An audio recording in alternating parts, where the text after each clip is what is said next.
Let's now take a look at a variance swap. A variance swap is really a swap that has this payoff structure where we'll pay between a realized variance over a period of time minus the predetermined level and multiplied by some notional here. So the realized variance is calculated based on this. So if we have some asset S, so on a daily basis, we'll be calculating this Si plus 1 divided by Si and take the log square and sum them and normalize it this way.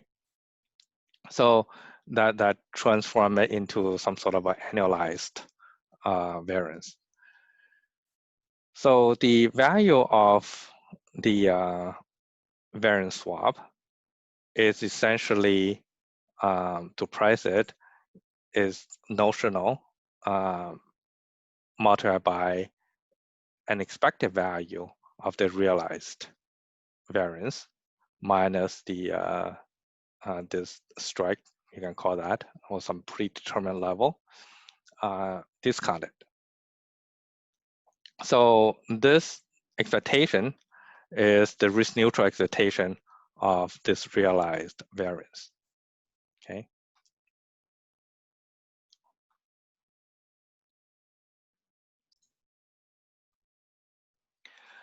To get the expected value of the variance, we really would have to rely on the market that has options available, and from the options we can derive the volatility and to be able to calculate or to estimate this expected value. If the market only has linear products, then we would not be able to estimate this. So suppose in the market, we have n number of European options on that particular underlying asset. So they have the same underlying asset. This underlying asset is used, its volatility is, its variance is calculated here. Then we need to have options on the same underlying asset. Okay, so we have n number of such European options, and each with a strike price. And they have to, we can arrange them in order from K1 to Kn, okay, for each of the option here.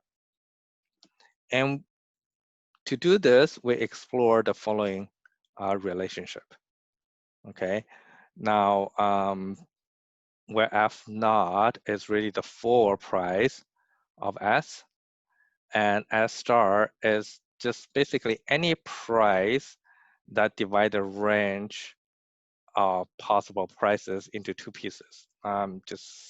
We usually take this to be somewhere close to the current price.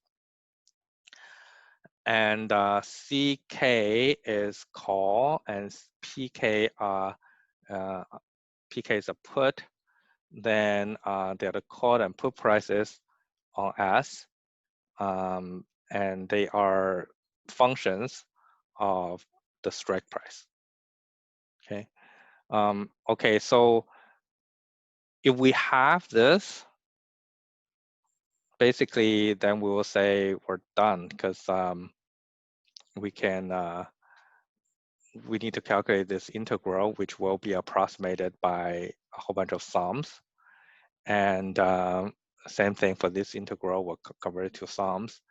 And then for each of them, for each of the K, we get this thing here. We calculate the put price for that particular K, the K square, and so on, right? So we can do this, and this part is easy. So we have the forward price, the whatever the S star we selected, and we know the time, so we can calculate this part very easily. Now, once we've done that, we calculate this expected value of the realized variance, and then we just put this in then we'll calculate the value of the swap. Okay, now the key here is why this is the case, right? So why do we have this condition here? Let's see. Well, suppose S follows a log normal process and we have a dividend yield of Q. In risk neutral, we basically can write it this way, right?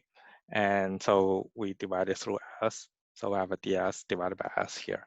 Now the log process, the log will follow this particular process. And if we have this, you have it written down this way, 1 minus 2 will have this. So this divided minus that will give us sigma squared divided by 2 dt, because this part will cancel out. Now, if we integrate over time between now and the maturity time, we see that we will have a 1/2 v, the realized v, and an integral of this part. So here is this.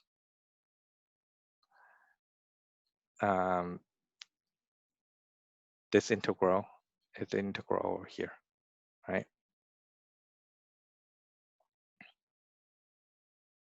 Well, if we rearrange that, we'll have v bar, the realized vol, the realized variance, because that's a sigma square here. The realized variance then is taking this particular form here, which you just, break them through. So you essentially have this and, divide by, multiply by 2 divided by t. Or 2 divided by t. Then we can take expectation. So we need the expectation of this. So when we take expectation,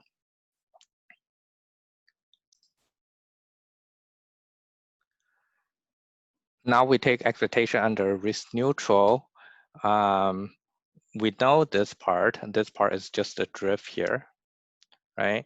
So then we get this, and this integral becomes this with a big T here. Now, this part, this is a constant, so we just take an expectation of this thing. This is a random variable. So the log st divided by s naught. S naught is a constant, but st is a random variable. So we also know that this thing here is what? Is basically this log f naught divided by s naught. Because the floor price is really the current price times e to the power of r minus qt. And therefore, r minus qt is equal to the log of f naught divided by s naught. So we can substitute this in. So we have this thing is equal to this times this log and minus 2 divided by t times this expectation here.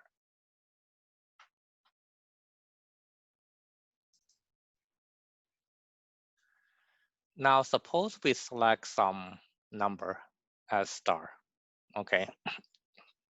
And if this S star is less than the final realized price, it's a random variable, but it is some price, right? So if it turns out this S star is less than that, we can see that this integral will become 0. This integral is basically the payoff of a put, of any puts that where in this case we're integrating them from 0 to S star. And k equal to 0 to this. And because this S star is less than ST, so all of them are less than ST. Here is all negative, so it's going to be all 0. So this is going to be 0. On the other hand, if for this particular S star we selected, S star is actually greater than this ST, then we can look at the put basically. Will have a value of log S star divided by ST plus ST divided by S star minus 1.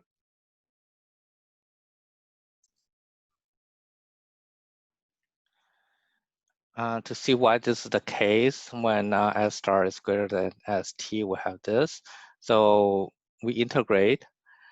Now, when we integrate from 0 to S star is basically from k equal to ST to S star, because for anything less than ST, you get a bunch of zeros anyway, so it wouldn't really impact the result. So effectively, you can start at when k equal to ST.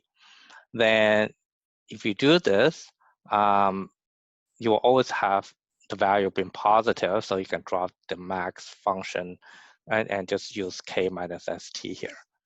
And and then it's just k minus st. You can break them to two integral. Then once you have the two integral, you then integrate them separately, and then you will then come to this result here.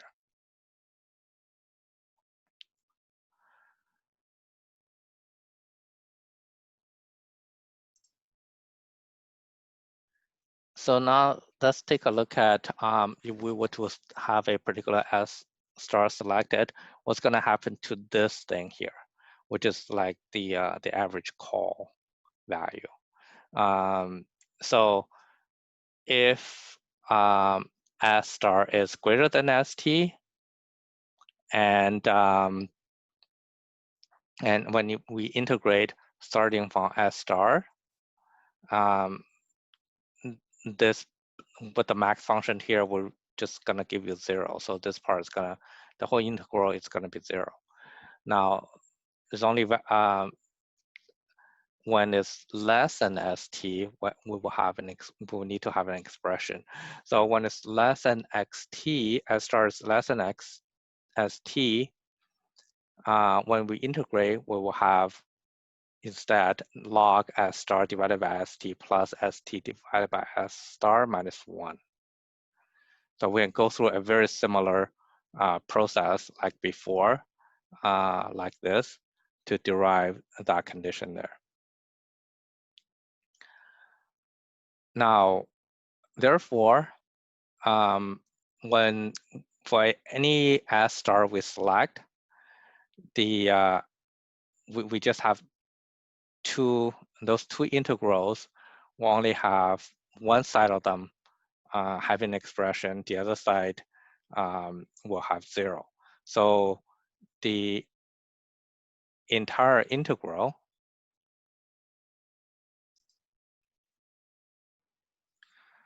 so basically in the original integral has 4 pieces. 2 pieces of them are 0.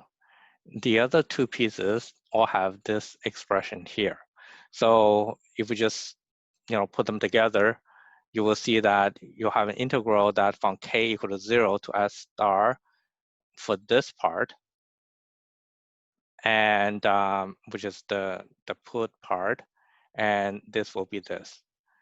And if we integrate from k equal to S star to infinity, then this integral is also this.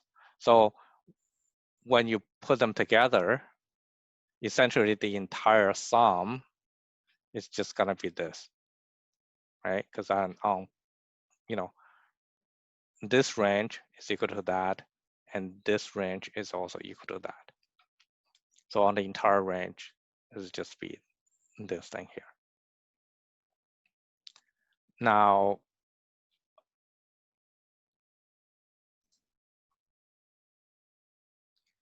don't be confused that when you have them together, you have twice the amount. The reason is your S star can either be greater than ST or less than ST. So at any point in time, only one of them will exist. Okay, the other, when one exists, the other one will become 0.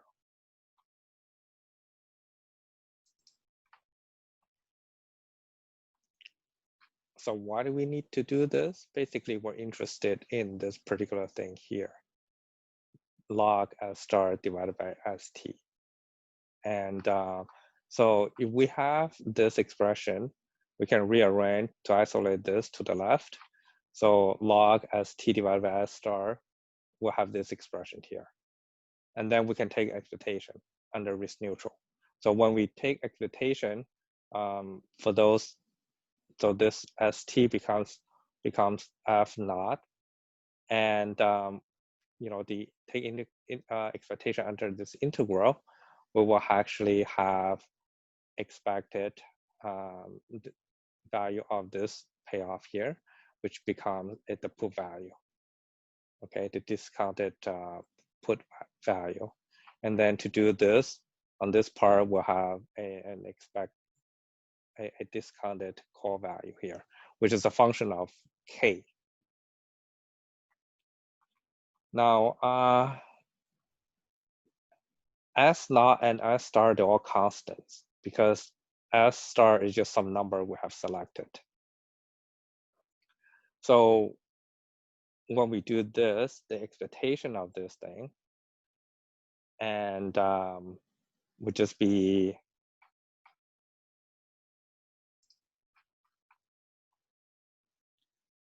so the expectation would just be this red thing here. Now we want to rearrange them. That's why we add a log S star minus a log S star. Then once we have done that, we can actually get this part here. So basically we have log S star divided by S naught. And we also have expected, in this case, log ST divided by S star.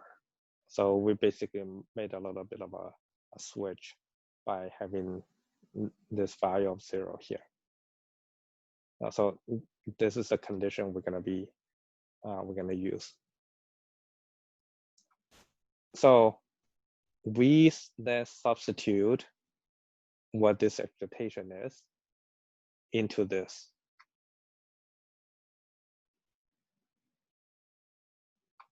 Okay, so we have this thing is equal to that. And we know what expected value of log ST divided S star. The expected value of log ST divided S star is this long expression here. So we substitute that in the expected realized variance will be this, basically this part. This you multiply out through, you get this, and this will times this part here, which is this red stuff. So anything red here is actually coming out of this red. So finally, we recognize that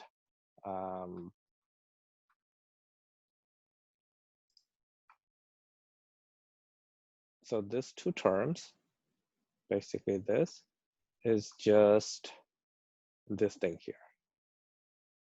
So now we have all the ingredients.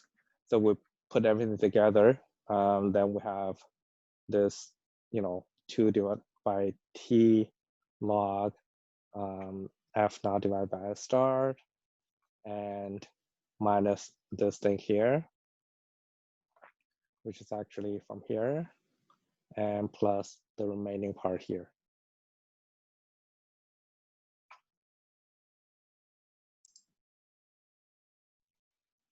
So at this point, we have derived the condition that we need in that we have said is true in slide 66. So this expression, the final result is basically this thing here. And then once we know this, we can calculate this thing here to get the price of the variance swap. Now in practice, we're not gonna do integral. We're just gonna do sums. So in real life, this two integral will turn into a sum. And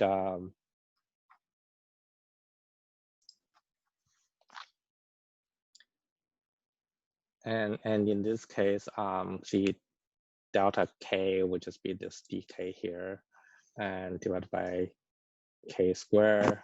Then the this q stuff is the price of European call or price of European put, depending on whether, for our selected S star, whether that strike price is less than this value or the strike price is greater. If the strike price is greater, we're calculating the call.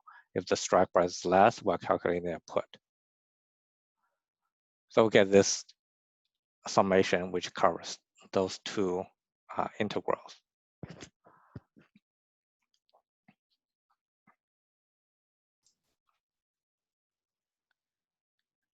If we were to have a strike price as is, all the selection of options we have that just happen to equal to this S star, then we can basically calculate an average price of a call and a put, okay, for this Q value here. So let's take a look at an example how we would price a variance swap. So if we have a variance swap that has a term of 3 months, at the maturity, one side will receive the realized variance over the 3 months and pay a variance rate of 4.5%. So the swap is on the principal 100 million. The risk-free rate for the term is 4% per annum. So it's the annualized rate. The dividend yield is like 1%. So the reference asset is currently traded at some value of, 1,020. So we will require a whole bunch of implied volatilities, and those implied volatility will be calculated based on the options.